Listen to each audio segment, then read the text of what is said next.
Guys, എല്ലാവർക്കും സുഖമല്ലേ? ഇന്നത്തെ സ്പെഷ്യൽ നിങ്ങൾ ഇതുവരെ ട്രൈ ചെയ്യാത്ത ഒരു കായ ബജിയാണ് കേട്ടോ നമ്മൾ റെഡിയാക്കാൻ പോണേ. 1/4 കപ്പ് കടലമാവ് എടുത്തിട്ടുണ്ട്. നിങ്ങൾ എത്രയാണോ ഉണ്ടാക്കുന്നത് അതനുസരിച്ച് മാവ് കൂട്ടുക കുറയ്ക്കുകയൊക്കെ ചെയ്തോളൂ. ഇതിലേക്ക് 1 ടീസ്പൂൺ ഫൈൻ അരിപ്പൊടി, 1/4 ടീസ്പൂണിലും കുറവ് മഞ്ഞൾപ്പൊടി, 1/2 ടീസ്പൂൺ മുളക് പൊടി, കുറച്ച് അരിമോദകം എടുത്തിട്ടുണ്ട്. ഇതൊന്ന് തിരുമ്പിയിട്ട് ഇതിലിട്ട് കൊടുക്കും.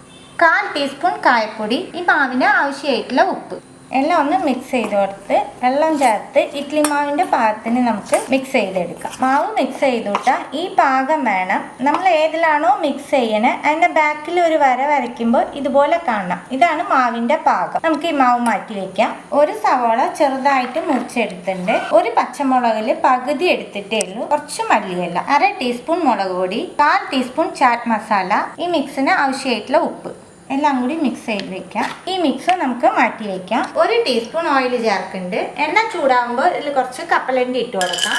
ഒന്ന് റോസ്റ്റ് ആക്കി എടുക്കാം. നിങ്ങളുടെ തൊലിയുള്ള കപ്പലണ്ടിയാണ് ഇല്ലെന്നുണ്ടെങ്കിൽ അത് എടുത്തോളോട്ടെ, അതും നല്ല ടേസ്റ്റ് ഉണ്ടാവും. ഇതിലേക്ക് 1/4 ടീസ്പൂൺ മുളക് പൊടി ചേർക്കുന്നുണ്ട്. എല്ലാം ഒന്ന് മിക്സ് ചെയ്ത് കൊടുക്കാം. ഫ്ലെയിം ഓഫ് ആക്കിയിട്ട് പാൻ ഇത് മാറ്റി വെക്കാം. ഒരു കായ എടുത്തിട്ടുണ്ട്. നമുക്ക് തൊലി കളഞ്ഞ് എടുത്തിട്ട് വരാം. കായ തൊലി കളഞ്ഞെടുത്തിട്ടുണ്ട്. ഇത് നമ്മൾ നീളനെയല്ലാട്ട റൗണ്ട് ഷേപ്പിൽ കുറച്ച് കനത്തിൽ കട്ട് ചെയ്തോളൂ. ഒരുപാട് കനമില്ല, ഞാൻ കാണിച്ചു തരാം. ഈ കനത്തിൽ വേണം കട്ട് ചെയ്തെടുക്കാനായിട്ട്. കായെല്ലാം നമ്മൾ കട്ട് ചെയ്തെടുത്തു. കലക്കി വെച്ച കടലമാവിലേക്ക് 1/4 ടീസ്പൂണിന് കുറവ് ബേക്കിംഗ് സോഡ ചേർക്കുന്നുണ്ട്. നമ്മൾ എപ്പോഴാണോ ബജ്ജി ഉണ്ടാക്കണേ ആ സമയത്ത് വേണം ബേക്കിംഗ് സോഡ ചേർക്കാനായിട്ട്. അല്ലാന്നുണ്ടെങ്കിൽ ബജ്ജി എണ്ണ കുടിക്കും കേട്ടോ. നല്ലോണം മിക്സ് ചെയ്ത് കൊടുക്കാം.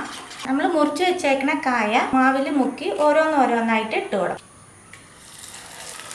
ഒരു ഭാഗം ആകുമ്പോൾ നമുക്ക് തിരിച്ച് മറിച്ചിട്ട് കൊടുക്കാം. നമുക്ക് ഫസ്റ്റ് ട്രിപ്പ് ഇട്ടത് റെഡിയായി. ഇത് എണ്ണയിൽ മാറ്റാം. ബജ്ജി നമ്മൾ റെഡിയാക്കി എടുത്തിട്ടുണ്ട്. നമ്മൾ റെഡിയാക്കി വെച്ചേക്കണ സവാളയുടെ മിക്സിൽ അതിലേക്ക് ഒരു 1/4 ടീസ്പൂൺ നാരങ്ങ നീര് ചേർക്കുന്നുണ്ട്. ഒന്ന് മിക്സ് ചെയ്ത് കൊടുക്കാം. നമ്മൾ റെഡിയാക്കി വെച്ചേക്കണ ബജ്ജിയുടെ നടുക്ക് മുറിക്കാം. നമുക്ക്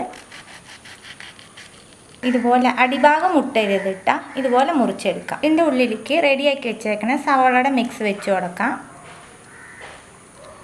ഇത് മാറ്റി വെച്ചിട്ട് ബാക്കിയുള്ളതും ഇതുപോലെ റെഡിയാക്കി എടുക്കാം.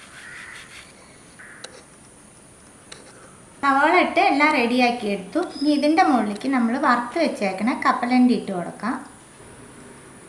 കായ ബജി കഴിക്കുമ്പോൾ മിക്കവർക്കും ഗ്യാസ് കയറാറുണ്ട്.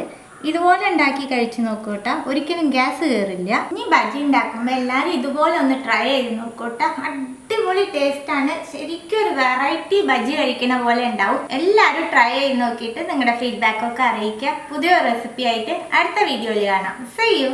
Bye.